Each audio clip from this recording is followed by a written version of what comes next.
राधे राधे भक्तों, जय श्री कृष्णा। कैसे हो? कान्हा जी की कृपा से अच्छे होंगे, स्वस्थ होंगे, मंगल होंगे। तो सबसे पहले आपको सटतिला एकादशी की अनंत और अनंत शुभकामनाएं।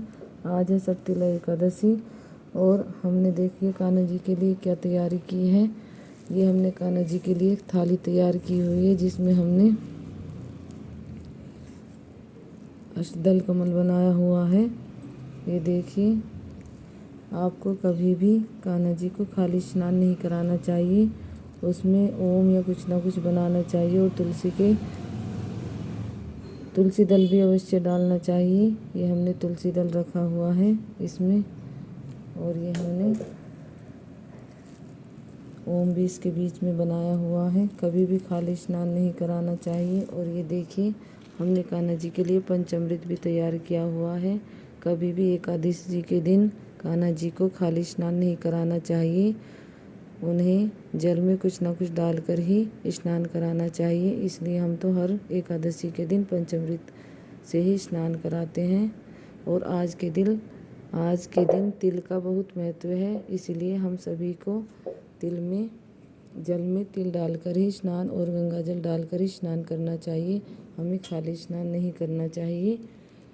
और हमने भी तिल डालकर और गंगा जल डालकर ही स्नान किया है। और ये देखिए, कान्हा जी का ये जल है जिसमें हमने तुलसी के पत्ते और तिल भी डाले हुए हैं और गंगा जल भी डाला हुआ है। तो ऐसे ही हम अपने कान्हा जी को स्नान कराएंगे जैसे हमने खुद भी स्नान किया हुआ है। और आज के दिन हमें पीले वस्त्र भी पहनने चाहिए, क्योंकि कान्हा जी को पीला रंग बहुत प्रिय है।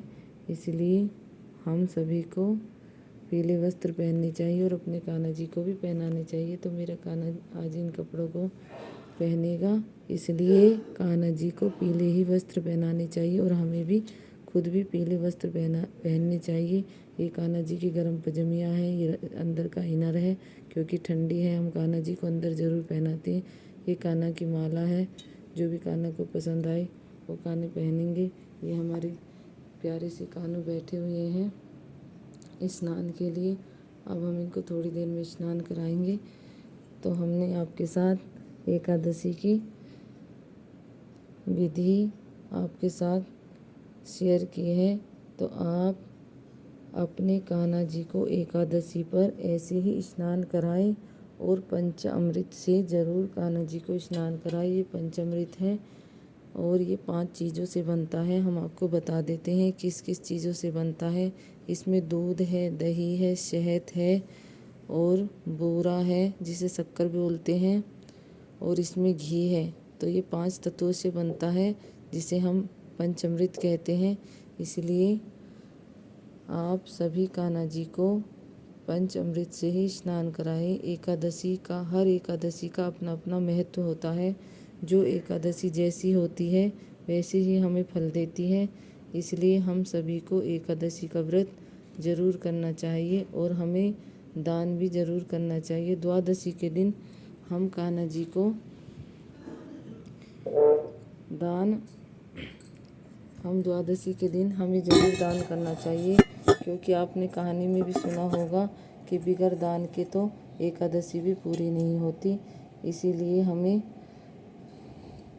द्वादशी के दिन दान जरूर करना चाहिए। जो जो चीज़ें हम खाते हैं जैसे कि सब्जी, आटा और दाल, मसूर की दाल हमें दान नहीं करनी।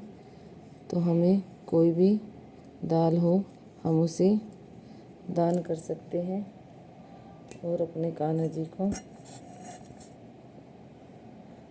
के नाम से उन्हें दान कर सकते हैं। और गुड़ हुआ, चीनी हुई, शक्कर हुई और चावल का दान तो हमें द्वादशी के दिन अवश्य ही करना चाहिए और चावल से ही हमें पारायण करना चाहिए। तो हमारे कान्हा जी अब विराजमान हो चुके हैं स्नान के लिए। तो अब हम इन्हें स्नान कराते हैं। तो अब देखिए हम इन्हें कैसे स्नान कराएंगे। अब हमारे कान्हा जी स्नान के लिए बैठ चुके हैं। अब हम अपने कान्हा जी को पंचामृत से स्नान कराते हैं और प्यारा सा मंत्र बोलते हैं। श्री कृष्ण गोविंद हरे मुरारी, हे नाथ नारायण वासुदेवा, एकमात्र स्वामी सखा हमारे, एकमात्र स्वामी सखा हमारे, हे नाथ नारायण वासुदेवा। श्री कृष्ण गोविंद हरे मुरारी, हे नाथ नारायण वासुदेवा। हमने जल से भी कान्हा जी को स्नान कराया है। ये देखिए कैसे हमने कान्हा जी को जल से भी और पंचामृत से भी आप अपने कान्हा जी को एकादशी पर ऐसे ही स्नान कराए। एकादशी हुई, पूर्णिमा हुई, अमावस्या हुई, आप किसी पे भी कान्हा जी को स्नान करा सकते हैं। तो आपको हमारे कान्हा जी का स्नान और एकादशी का, देखिए हमने तिल भी इसमें मिलाई हुई है, आपको दिख रहे होंगे कि कान्हा जी के लिए हमने तिल भी मिलाए हुए हैं।